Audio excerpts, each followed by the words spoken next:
have the legendary Joan Sutherland, the stunning Anna Moffo, and even Chris's childhood crush, Mariah Carey.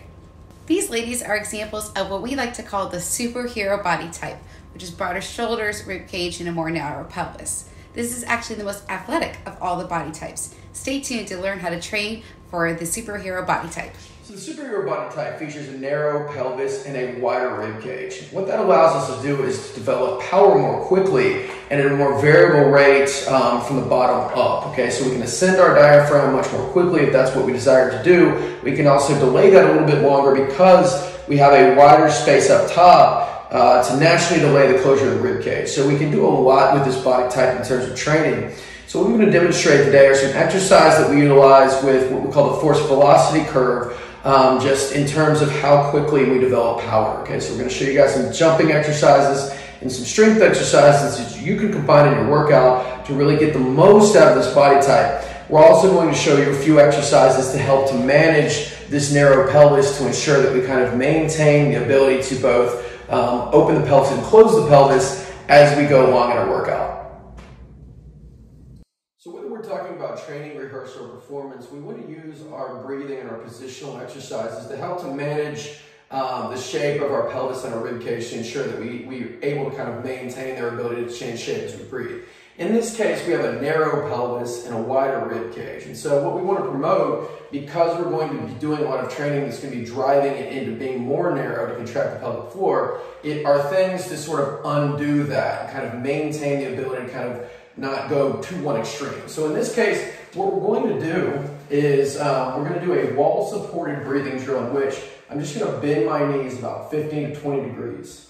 Okay, I've got a band around my knees, which is going to help to ER, or sort of open the top portion of the pelvis. And so the way this is going to work is I'm going to press my back into the wall. I'm going to dig my heels back to feel hamstrings. I'm going to get a little pelvic tuck and reach with my arms. Okay, I'm going to take a deep breath in through my nose. And then on the exhale, I'm going to reach with my arms.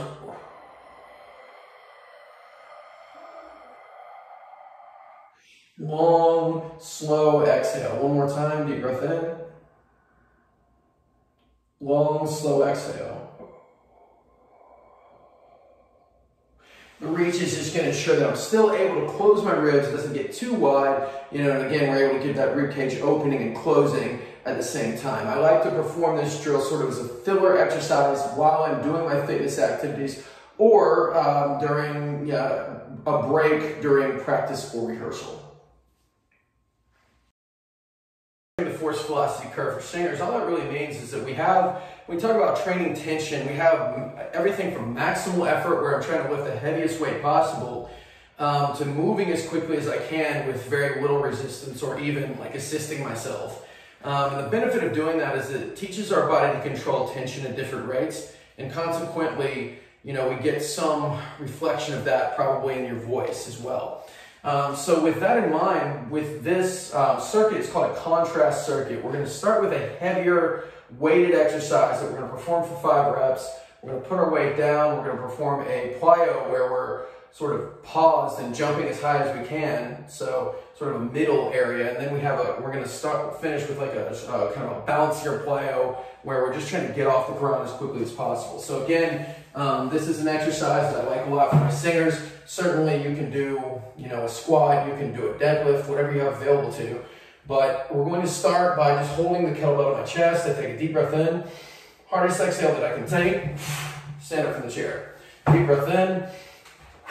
Hard exhale. Deep breath in. Hard exhale. Okay, from there, I would rest for around 30 seconds. So put the weight down and then try to just jump as high as I can.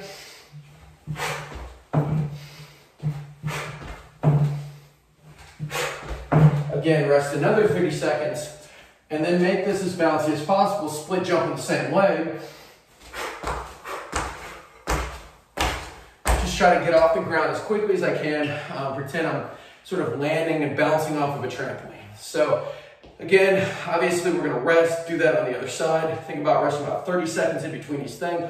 About 2 minutes between circuits. And again, that can be repeated with squats, deadlifts, whatever heavier exercise you have available to you. Give that a go and let us know how it goes. So just as we talked about managing the shape of the pelvis, with core training for our wider rib cage, I like a lot of lateral compression exercises. So side planks and unilateral carries, because that's going to create the lateral tension necessary to help us to manage a wide rib cage. So certainly we want it to be wide and sort of and control, you know, the closing and the opening, but you know, we don't want it to go off the end of becoming too wide. So creating a little bit more tension here and here is going to be beneficial for that. Okay, so when it comes to side plank, and I'll usually use this as some kind of a filler exercise or something that I'll do in addition to exercise that I'm performing throughout my workout. I'm going to come into a side plank position, and first exercise that I like for this is just kind of a side plank pulse. And so I'm going to breathe into the bottom, exhale. As I go, I'll really feel that contraction.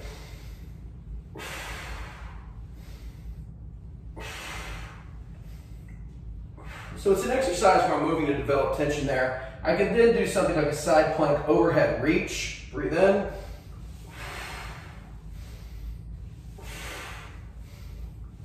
Because here I'm working on sort of the isometric quality of just holding things closed. And then I would finish with something like a carry on the same side, because again, a carry is just working on the same thing. Again, just managing this rib cage closure, sort of moving back and forth, sort of working on managing this side. Okay, so again, just sort of slow, choppy steps.